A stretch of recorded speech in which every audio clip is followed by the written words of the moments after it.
Hai, Assalamualaikum warahmatullahi wabarakatuh. Berjumpa kembali dengan saya, Tata Farahiyah. Kali ini kita akan melanjutkan pembahasan kita mengenai vektor.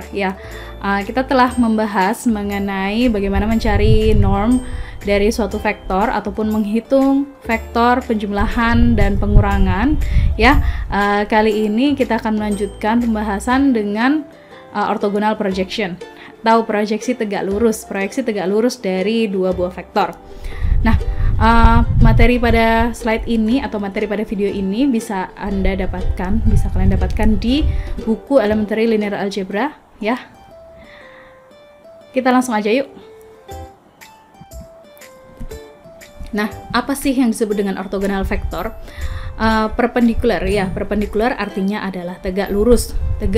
Vektor yang tegak lurus adalah vektor yang disebut juga vektor yang saling ortogonal.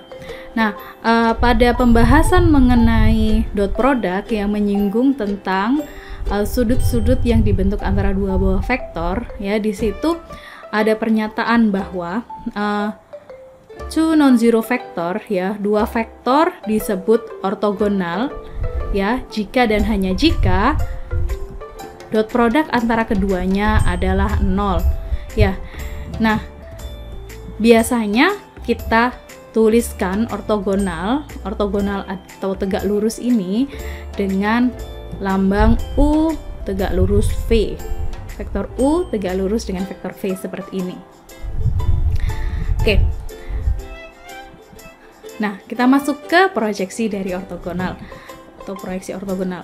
Di sini saya akan coba menggambar saya mempunyai dua buah vektor. Yang pertama adalah vektor A dan yang kedua adalah vektor U. Nah, vektor A dan U ini dibentuk oleh dua buah sudut. Nah, jika kita ingin memproyeksikan vektor U, jika kita ingin membreakdown vektor U menjadi bagian-bagian pada sumbu X dan Y, maka akan kita dapati vektor U kita breakdown di sini menjadi, katakanlah ini adalah vektor W1, dan kalau kita breakdown pada sumbu Y, maka akan kita dapati suatu vektor W2. Nah, di mana vektor U ini merupakan penjumlahan antara vektor W1 dan juga vektor W2. Nah, dari sini kita bisa lihat apabila kita substitusikan W1 dengan U min W2 dan vektor W1 ini ada di A, vektor W1 ini kebetulan dia ada di A.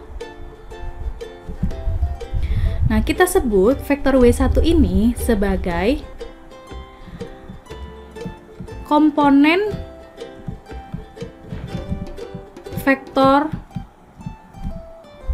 U yang diproyeksikan pada vektor A.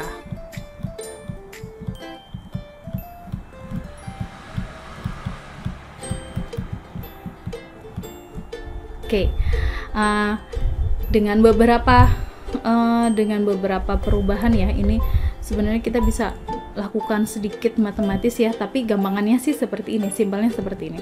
Sedangkan ini adalah W1 sedangkan vektor W2 adalah W2 ini kalau kita perhatikan dia tegak lurus terhadap A, Dia adalah komponen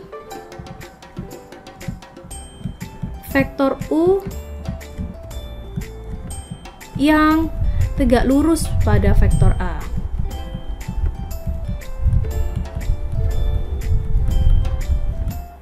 Oke, saya menggunakan dua bahasa komponen vektor yang tegak lurus Tapi anyway, yang penting kalian ngerti yang saya maksud.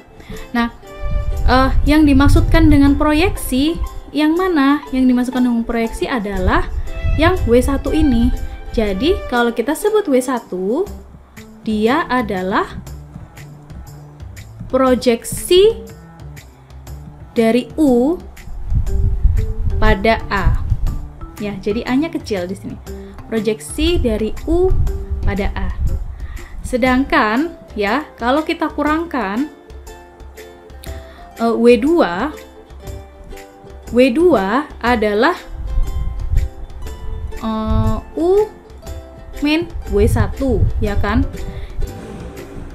Dimana W1 ini adalah proyeksi U pada A, maka kita juga bisa menuliskan seperti ini ya.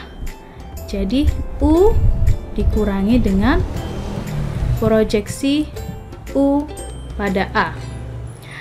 Nah, kalau kita sudah mengetahui W1 maupun W2 ya, yang merupakan komponen vektor yang berhimpitan ya, kalau yang W1 itu berhimpitan dengan A dan juga W2 itu dia tegak lurus dengan A ya, maka kita bisa langsung aja melihat apa sih formula atau apa sih rumusan dari proyeksi U pada A. Nah, ini dia proyeksi U pada A. Berarti kita dot produkkan terlebih dahulu antara U dan A, kita dot produk ya. Lalu kita bagi dia dengan normnya A yang kita kuadratkan.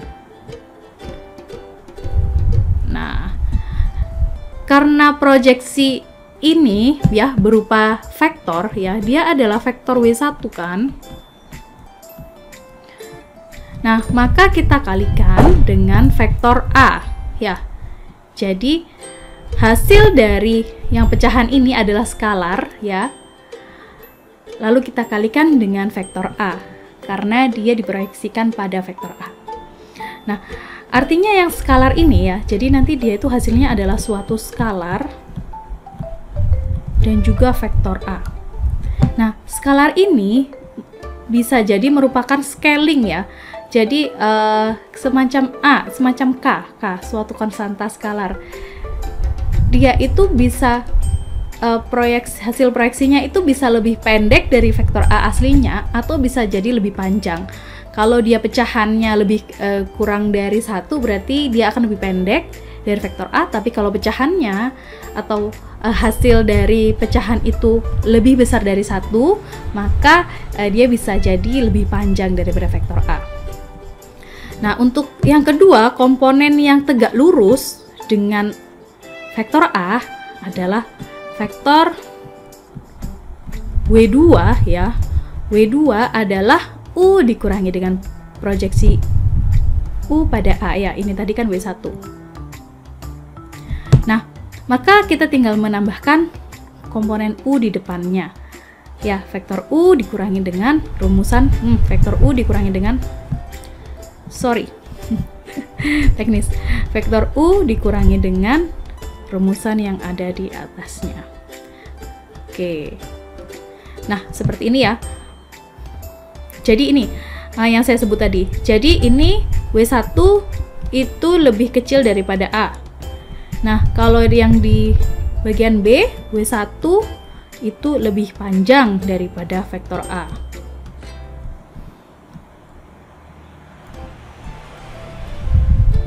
Oke, nah formula untuk mencari panjang dari vektor komponen U pada A atau untuk mencari panjang vektor proyeksi ya, maka kita tinggal mencari normnya dari proyeksi U pada A. Nah, berarti kita tinggal menormkan, berarti kita tinggal menambahkan norm. Kita tinggal menambahkan norm pada rumusan yang ada sebelumnya. Nah, setelah kita tambahkan norm, kita jadi tahu bahwa yang A ini ya kan dia sudah skalar ya. Sorry, yang di sini kan skalar. Ini kan skalar. Kalau suatu skalar kita berikan norm ya, maka dia akan menjadi tanda mutlak ya, artinya apapun yang dihasilkan akan menjadi nilai positif walaupun pecahannya itu negatif nantinya, tapi apapun yang dihasilkan akan menjadi nilai positif. Dan vektor A ini menjadi norm juga. Nah, setelah itu kita bisa sederhanakan tanda mutlaknya hanya pada dot product. Kenapa? Karena bentuk kuadrat itu sudah pasti positif. Kuadrat pasti positif. Ya. Nah, sedangkan untuk bentuk dot product bisa jadi dia negatif, maka maka ini tanda mutlaknya hanya pada dot product. Nah, apabila theta adalah sudut antara U dan A, ya. Nah, dan U dot A adalah seperti ini ya, norm U kali norm A kali cos theta, maka kita juga bisa menuliskan panjang dari atau norm dari proyeksi U pada A dengan cara seperti ini ya, norm U dikalikan dengan cos theta, nilai mutlak dari cos theta ya. Oke. Jadi pada video kali ini kita telah mengetahui bagaimana mencari komponen vektor proyeksi ataupun komponen vektor yang tegak lurus ya. Lalu kita juga kita juga mendapatkan cara untuk mencari panjang dari vektor proyeksi tersebut. Nah, pada kesempatan berikutnya kita akan berlatih latihan soal mengenai vektor proyeksi ini. Jadi tonton terus ya video-video ini. Saya akhiri sampai di sini. Terima kasih telah mendengarkan. Wassalamualaikum warahmatullahi wabarakatuh. See you.